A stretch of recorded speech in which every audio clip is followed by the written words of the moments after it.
Hey everyone, today we're going to be tying the Frenchie. This is variation of the classic pheasant tail. It uses a tungsten bead and has a bright hot spot so fish won't miss it.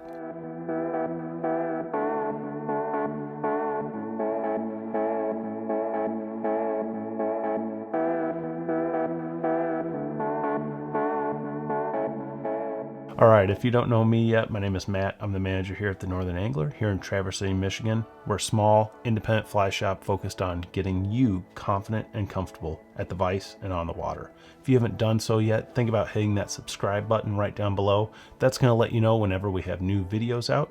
And if any of this information is helpful, think about hitting that thumbs up at the end. That really helps us out.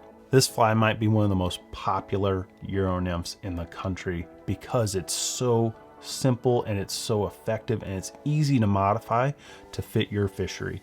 The version we're going to be tying today is an even simpler version than the original modification.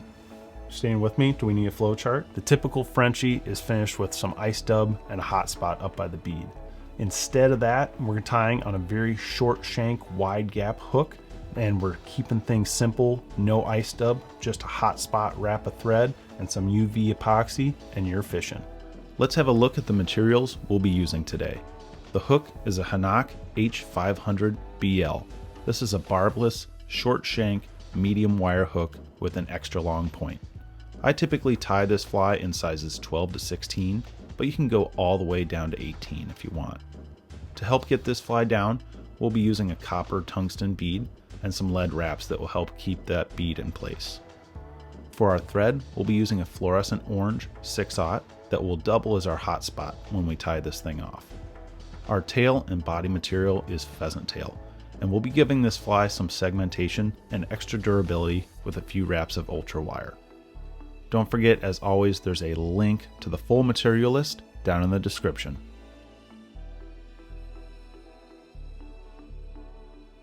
Grab your materials, let's sit down at the vise.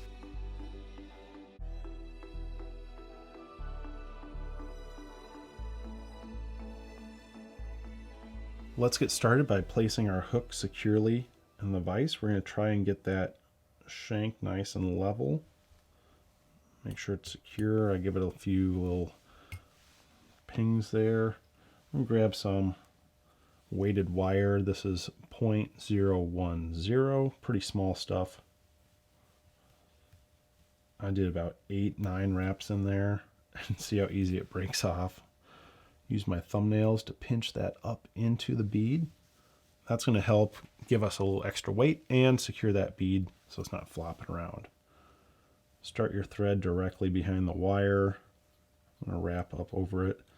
Here we're using 6/0 fluorescent orange Vivus, and it is bright. This is such a short shanked hook and such a quick, utilitarian fly that we're going to skip the standard ice dub. We're just going to use this bright thread as our hot spot in the front. Wrap back to the bend, not too far back. You're going to grab some ring neck pheasant here. This is just natural. I'm going to get probably 4 pieces off here, and I want to pull directly out from the stem. This is going to allow our tips to be aligned right from the beginning. You don't have to play with that at all.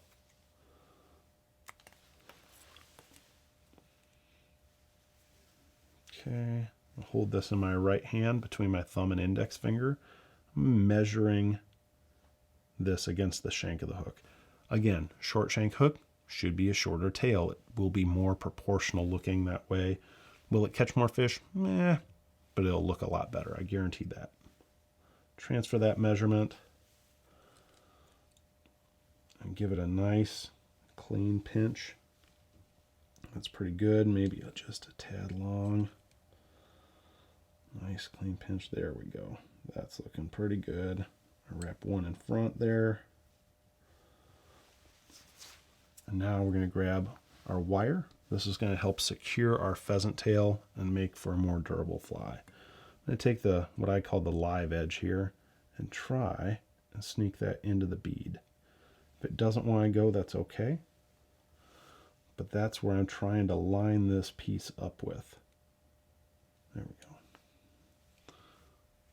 That's going to ensure we don't have any weird taper going on, and your wire is going to be nice and secure on your shank then. I'm going to wrap right up to the bead, do a half hitch or two. Bring your cradle around if you're using a rotary vise. And the big trick here is you can go whatever way you want with this pheasant tail. You just need to go the opposite direction with your wire. So I typically wrap away from myself to get started. And you can twist this a little bit. Sometimes that'll help keep your pheasant tail together. You don't want to twist too much. I'm going to press my finger there. That's just going to be a placeholder. Swing the cradle out of the way. Grab this with my left hand over the top. That's going to secure your pheasant tail. One on top, one in front, one on top, one in front. You're locked in. Bring your scissors up, trim that. Now again, you can use the rotary function if you want. I'm just going to do this manual, old school if you will.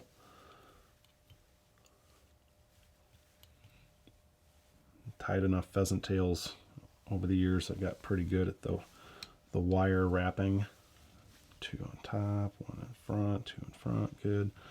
Bring your bobbin up to the bead, and that's going to brace your fly as we do this little helicopter motion. And that's going to break the wire right off. Perfect. Thing's looking good.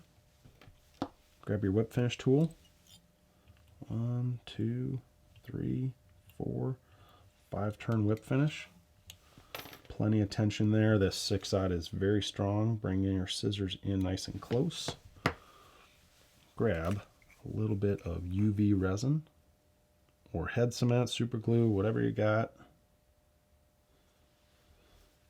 This is the thin stuff. Just trying to secure this in there and make a real nice durable fly.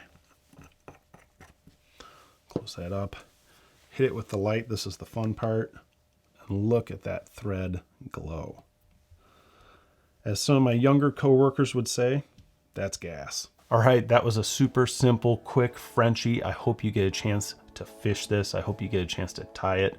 Let us know what you think down in the comments below. Again, if you haven't done so yet, subscribe, hit that thumbs up button. That's a huge help to us. And I hope to see you all very soon in the shop or out on the water.